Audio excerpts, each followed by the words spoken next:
listening to Your Secret is Safe with Me, non-judgmental talk about infidelity with Dr. Marie Murphy. If you're looking for new perspectives on complicated relationship issues, you've come to the right place. Days go by, they're crawling by. Hi, everyone. I'm Dr. Marie Murphy, and I'm a non-judgmental infidelity coach. If you are cheating on your partner or having an affair or engaging in anything you think counts as infidelity, I can help you deal with your feelings, clarify what you want, and make decisions about what you're going to do. No shame, no blame, no judgments. When you're ready to start dealing with your infidelity situation in a way that you feel great about, I can help you do it. There are 2 ways you can have me as your coach. You can enroll in my self-guided course, or we can work together one-on-one via Zoom. To learn more about both of these options, go to my website, mariemurphyphd.com. I can't wait to meet you. All right, the title of today's episode probably gives you a pretty good idea of what we're going to talk about today. I am regularly, it's probably even fair to say frequently, asked if I work with affair couples, and the answer is yes, I absolutely do. But when people ask me this, they usually want to do joint sessions with their affair partner. They want to do the traditional couples counseling thing and have me work with them and their affair partner at the same time, simultaneously, together. And I don't do that. At least for the most part, I don't do that. There is one exception to this rule of mine, and I'll tell you what that is later in the episode. But what I do, and what I'm very happy to do, is work with you and your affair partner concurrently, but separately. And I'm going to tell you exactly why I work with affair couples in this way. But before I get into all of that, I just want to emphasize that I am more than happy to work with you and your affair partner concurrently. So if you are both interested in working with me as individuals, all you need to do is book separate introductory coaching sessions with me, one for each of you, and that's how we get started. It's as simple as that. And of course, you can book your introductory coaching sessions with me through my website, mariemurphyphd.com. Or you can each enroll in my self-guided course, you're not the only one, and work through the material in the course together. I do require that you enroll in the course separately, but you can share the learning journey with each other. And you can get started engaging with the course materials right away. So if you're super excited to begin the process of you and your affair partner working with me in this capacity, you can take the next steps right now. Turn off the podcast, go to my website, mariemurphyphd.com. When you enroll in the course, you'll have access to all of the course materials within minutes, and you'll be able to access them online for as long as the course exists, which will either be forever or for a very long time. Engaging with my course while your affair partner also does the same thing is kind of like learning a new language together. You each have to do it on your own, but you're also doing it together in parallel. If you want to learn a language, you have to put in your own work. But if your affair partner or your whatever partner is doing it too, you get to do it with someone else. And sharing that kind of experience with someone you enjoy connecting with can be immensely fulfilling. And all of that speaks to the main reason why I work with affair couples separately or individually, rather than meeting with them together. And I just want to make this really clear. The reasons why I work with affair couples separately have nothing to do with the fact that the relationship is an affair or started as an affair, or that the relationship has or had any kind of infidelity component to it. Rather, the main reason why I work with affair couples as individuals is because if you want to change your relationship dynamic in any way, your best bet is to start by recognizing what you have the power to control and then actually taking responsibility for changing what you have the power to control. This, of course, is true of all relationships, not just relationships that have or have had any kind of infidelity component to them. My opinion, based on my professional experiences as well as my personal experiences, is that it is a lot more effective to learn how to do this, to learn how to recognize and change what is in your power to control by working one-on-one with a practitioner, rather than you and your partner attempting to learn how to do this simultaneously with a practitioner. And there are a few reasons for this. One is that when you want to learn how to do something, you may want a certain amount of individual attention, or you may need a certain amount of individual attention if you want to get a particular result. Let's say you and your partner want to be a pickleball team, or you want to play doubles pickleball, or whatever, however you say it, pairs pickleball, I don't know.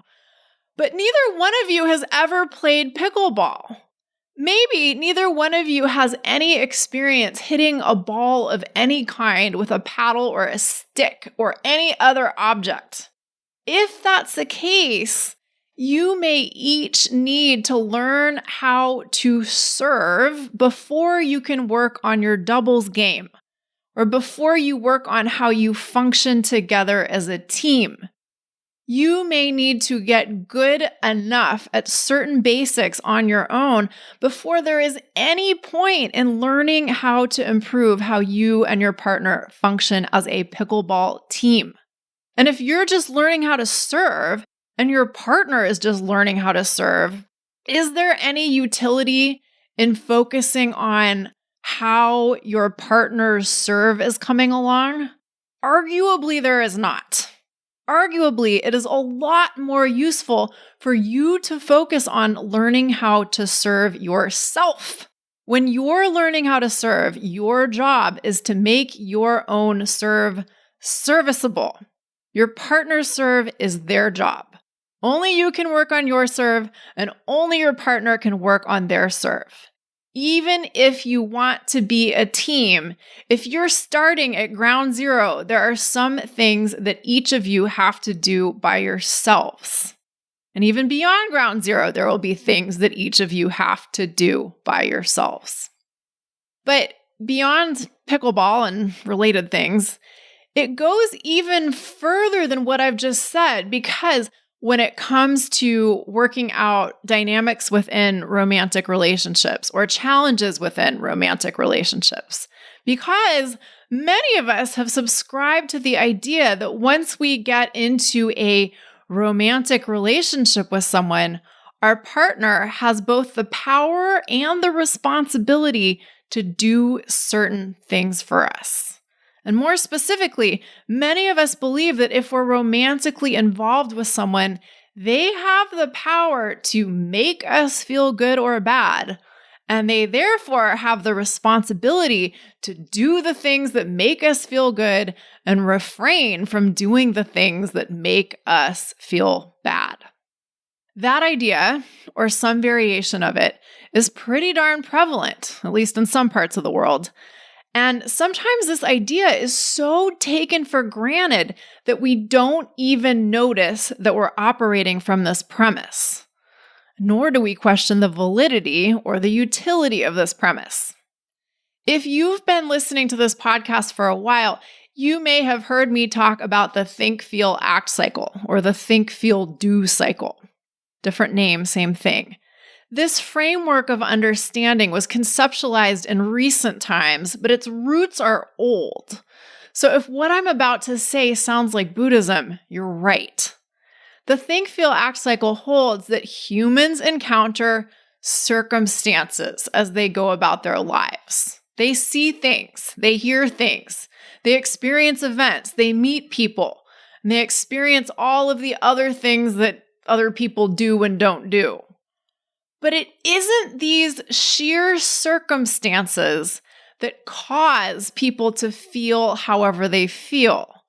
Rather, it's people's thoughts about their life circumstances that create their feelings. And then your feeling state gives you the capacity to engage in particular types of actions or refrain from engaging in particular types of actions. And then whatever actions you take or don't take create discernible outcomes or results. The circumstances or facts we encounter in our lives are neutral until we give them meaning. That means that any given circumstance or factual thing in our lives isn't inherently meaningful and doesn't have any particular or fixed meaning. We humans like to think that circumstances are inherently meaningful, but they are not. Your partner, whether it's your affair partner or your non-affair partner or your sexual partner of one evening or whoever it is a neutral circumstance. And everything they do or don't do or say or don't say are also neutral circumstances.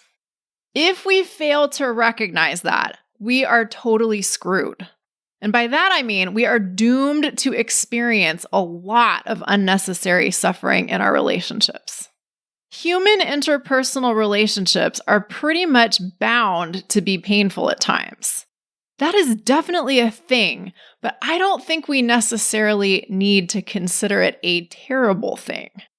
On the other hand, however, we do create a lot of unnecessary suffering for ourselves by failing to recognize that our thoughts, rather than our partner's actions in and of themselves, create our feelings, and believing that our partners are somehow responsible for ensuring through their actions that we feel good. Believing that that's how relationships are supposed to work leads us to tremendous unnecessary grief. So let's talk about a specific example. Let's say your affair partner does not text you on the weekends.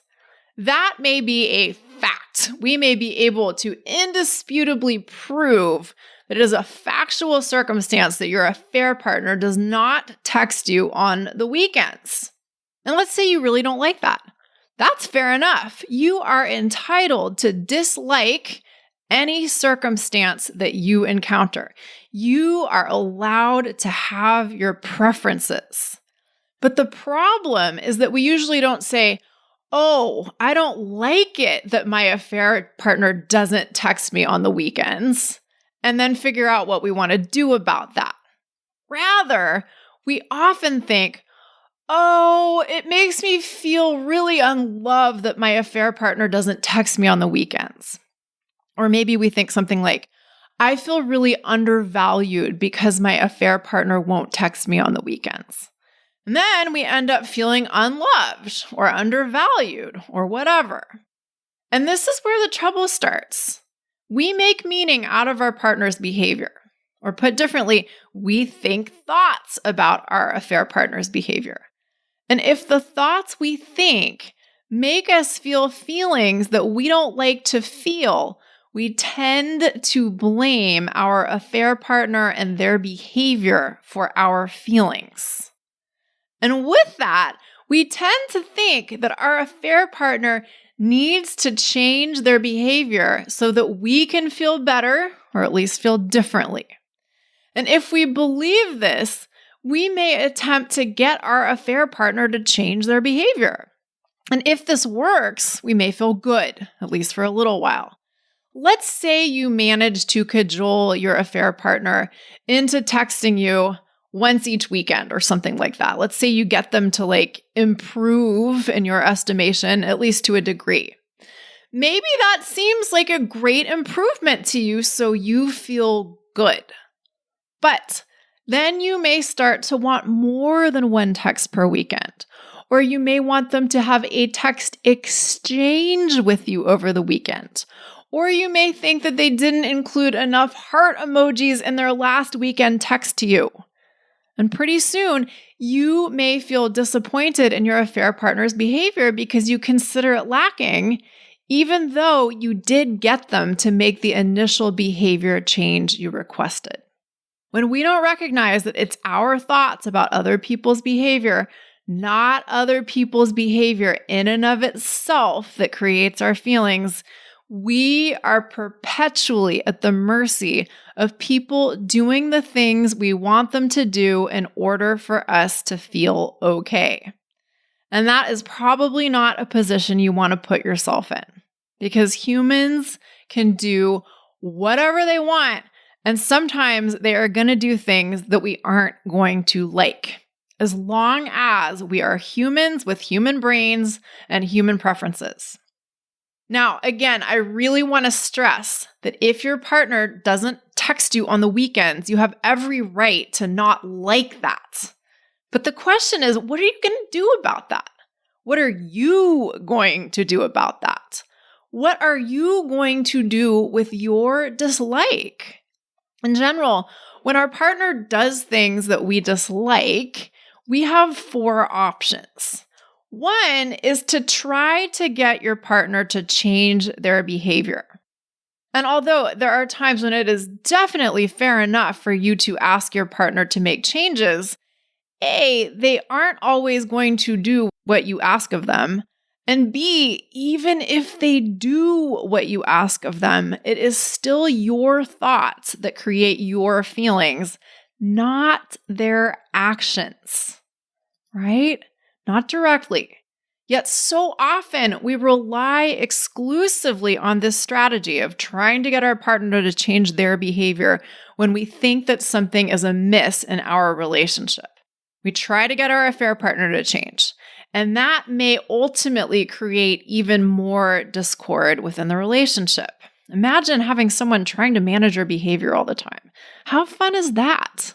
Not terribly, for most of us anyway. But the great news here is that we do have other options.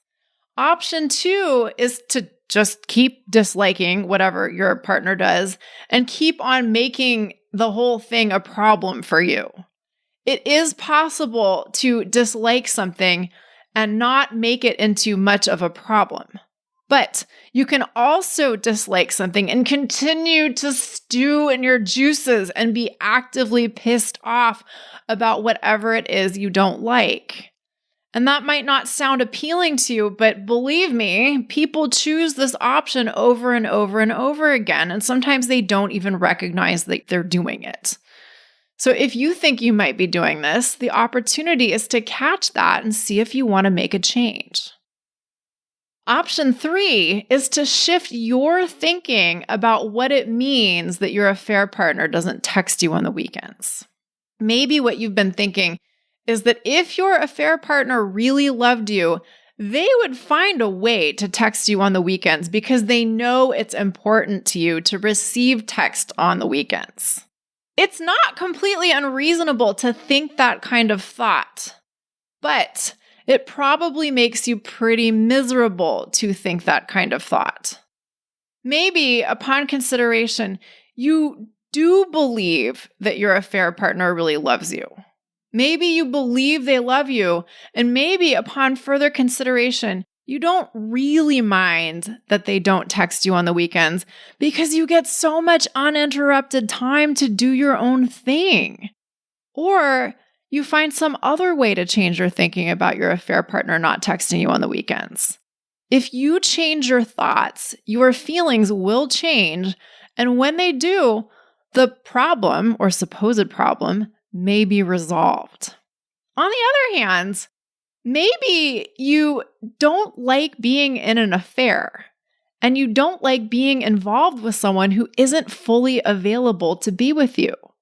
Maybe your affair partner not texting you on the weekends is just one manifestation of a much bigger problem or a much bigger set of dislikes.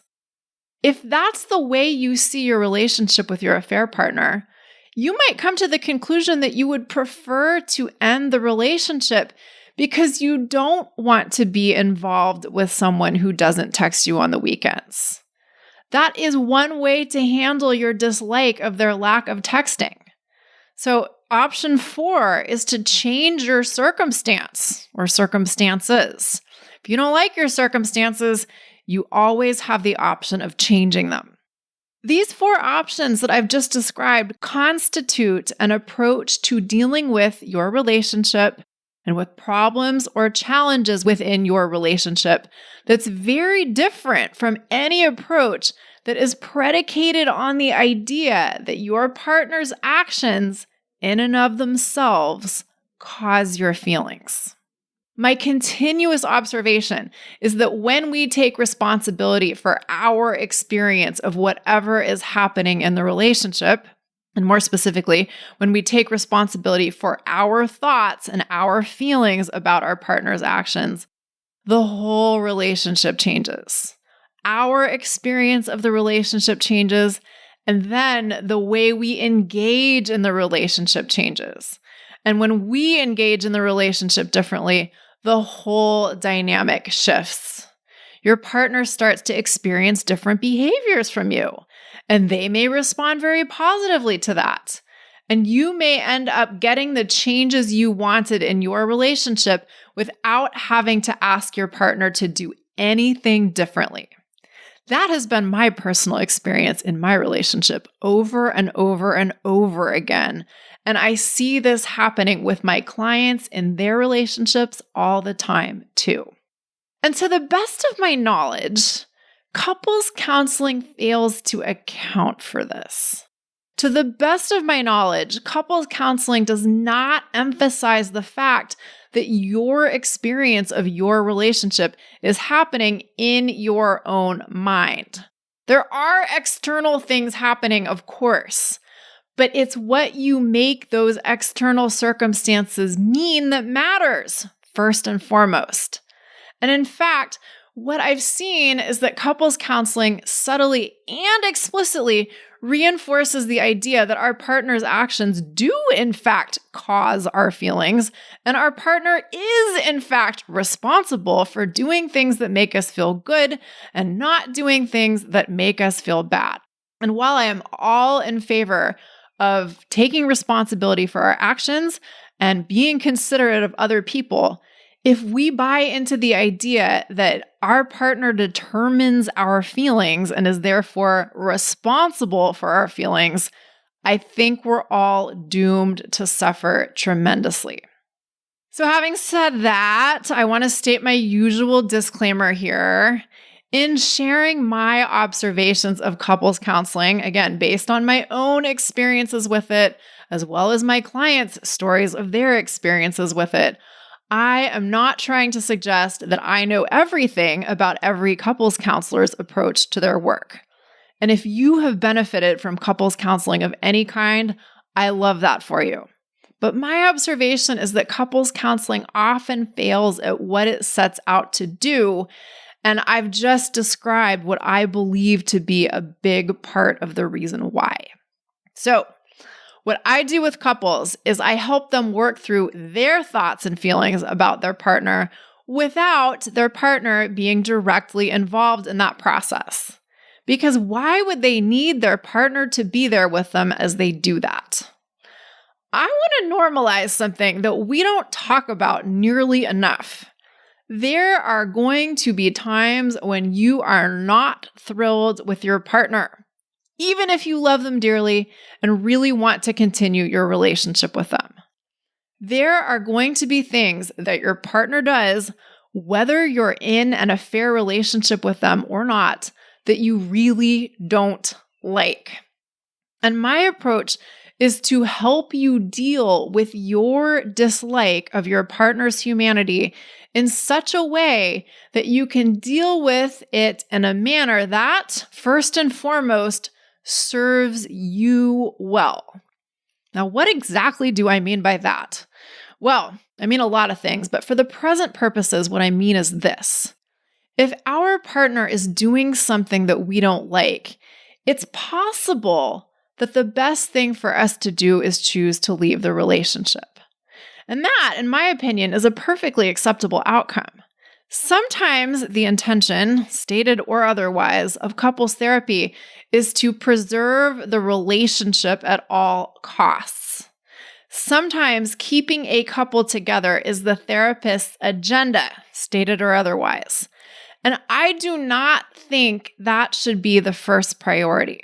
I think that if a couple or a member of a couple comes to a professional saying, I'm just stressed about this relationship, the first priority should be to ensure that each participant in the relationship wants to be in the relationship. And couples counseling, again, this is in my experience and my observations, sometimes skips over that part. And I think that's a pretty important part. So sometimes, not always, but sometimes what I see with affair couples is that one or both members of the couple aren't really sure if they want to be in the relationship or not. And this, of course, can be true of non-affair couples as well. And here's the thing. It can be really hard to admit that when you and your partner are both working together with a professional for the sake of ostensibly bettering your relationship. Maybe you sort of want to work on the relationship you have with your person, but you aren't 100% sure that that's what you really want. You need to work that out before you try to do anything with your partner to change the relationship. And you may have a much, much easier time doing that if you are working with a professional on your own, right? Just because you're a member of a couple doesn't mean you aren't still an individual with things that you might not want to share with your partner, at least not right away in their raw, undigested form. On the other hand, you may deeply love your partner, and you may be as sure as you can possibly be that you want to stay with them, but you may also hate some of their behavior. Like hate some of their behavior. And I want to normalize this too. It is entirely possible to love someone tremendously and also have feelings of utter contempt towards some of their actions. Now, there are some very famous couples therapists who have a very different perspective on that. And if you know who I'm talking about, good for you. And if you don't, even better for you. I want to propose, and again, this is a statement born of both experience and observation, that it is possible to deal with feelings of contempt or hatred or anger for your partner in a really clean way, or any of the other mucky, icky emotions that we tend to pathologize, like, I don't know, jealousy, resentment, deep frustration, etc., etc., etc. But what I want to stress is that it is your responsibility to deal with those emotions and the thoughts that created them. Those are yours. It is not your partner's responsibility to change their behavior just because you happen to hate it. And it's not going to be productive for you to unleash your contempt upon your partner because they're doing something that you think is worthy of your rage. This is why emotions like anger and contempt and disgust and hatred get such a bad rap. A lot of people do not know how to skillfully digest these emotions on their own. So when they're feeling these feelings, they tend to behave in ways that create a lot of undesirable outcomes. Or more specifically, if they're feeling contempt towards their partner, they may behave in very contemptuous ways towards their partner. Or put differently, they may behave in ways that their partner interprets as being hateful or contemptuous, right? And this does not create lovely relationship outcomes.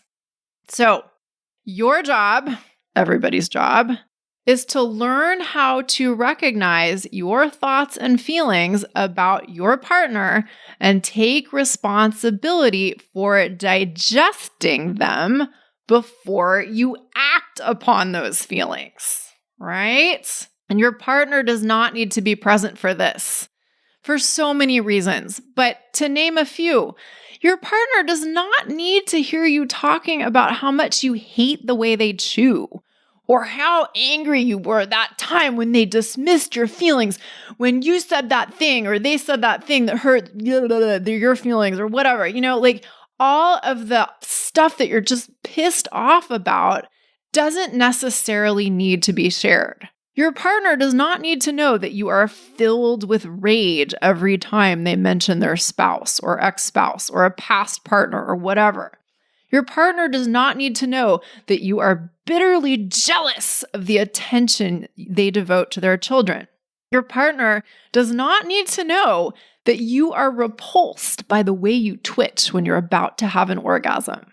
But I'm here to listen to all of that. I'm here for all of it. I am here to receive your rage and disgust and anger and hatred and contempt. And I'm here to help you learn how to digest all of that stuff on your own so that you don't take it into your relationship, so that it does not unintentionally seep into your relationship and corrode it. Now, if you really, really hate something your partner does, are there ever times when you are going to want to talk to your partner about their behavior? Are you ever going to want to make requests of them? Sure, almost certainly. The point of recognizing that your partner is a neutral circumstance and that all of their actions are neutral circumstances is not to abandon or deny your own preferences. Rather, it is to see your preferences for what they are. Preferences that you happen to hold or subscribe to. Your preferences are not absolute standards for how everyone in the world must behave, or how just your partner in particular ought to behave. Now, people love to argue with me on that one. People love to say, well, obviously no one should ever raise their voice when they're having an argument because that's just terrible behavior and everyone should know that. Good luck with that one, people. Everyone has different ideas about what's okay and not okay, and not everyone has to subscribe to your way of seeing the world or seeing human behavior. Right? It's a very diverse world we live in, and we are entitled to have our diverse and divergent perspectives. It's what we do with them that counts. And when we have a better handle on what our preferences are and what we are responsible for in a relationship, we can then engage in much more productive conversations with our partner about what's going on in our relationship, or perhaps what we would like to change in the relationship. Asking your partner to make a particular change when you know that you don't like their actions, but you also know that your partner is not directly causing your feelings, is very different from asking your partner to change because you believe that their actions are making you feel terrible and thus they have to stop doing whatever they're doing right now because you said so. Totally different ballgame. Now, to that effect, I will tell you my exception to my I don't work with affair couples together simultaneously policy. If you and your affair partner, or you and your person that you want to see me with, have both been working with me together separately for a while, we can then come together and meet as a group of 3. I'm happy to do that, but I won't do that unless I'm confident that both of you are reasonably good at taking responsibility for your own stuff first. Finally, I just want to say that when we're experiencing challenges in a relationship, it can really truly seem like our partner is the problem, or that something the two of us are doing together is the problem. And therefore, it can really truly seem like the way to solve the problem is to talk about it as a couple with a professional. Or put a little differently, it can seem like our life depends upon being able to successfully drag our partner to couples counseling. And of course, this is the dominant idea that's out there. What do you do if you have relationship problems? You go to a couples counselor, obviously. But just because that's a dominant idea out there doesn't mean that it's the ideal strategy, and it certainly doesn't mean that it's the only strategy for addressing challenges in relationships. Working on things with your partner and a professional at the same time certainly has its time and place. But if you've been thinking that you need to get your affair partner to work with me and you together, I hope today's episode has helped you think differently about that. Start by learning how to take radical responsibility for what you have the power to control in your relationship. And then you can worry about whatever your partner is or isn't doing. They're responsible for things within the relationship too, of course, but don't start there. Start with yourself. And to that effect, if you are ready, regardless of whatever your affair partner is ready for, if you are ready to take the bull by the horns and start dealing with your infidelity situation in a way that you feel great about, let's get to work. There are 2 ways you can have me as your coach. You can enroll in my online course, or we can work together one-on-one via Zoom. Either way will find you some relief and a clear path forward. The rest of your life, beyond the drama and the difficulty of your infidelity situation, is waiting for you. All right, people, thank you so much for listening. Bye for now. Thanks for listening to Your Secret is Safe with Me with Dr. Marie Murphy. Make sure to click subscribe to get updates on our latest episodes.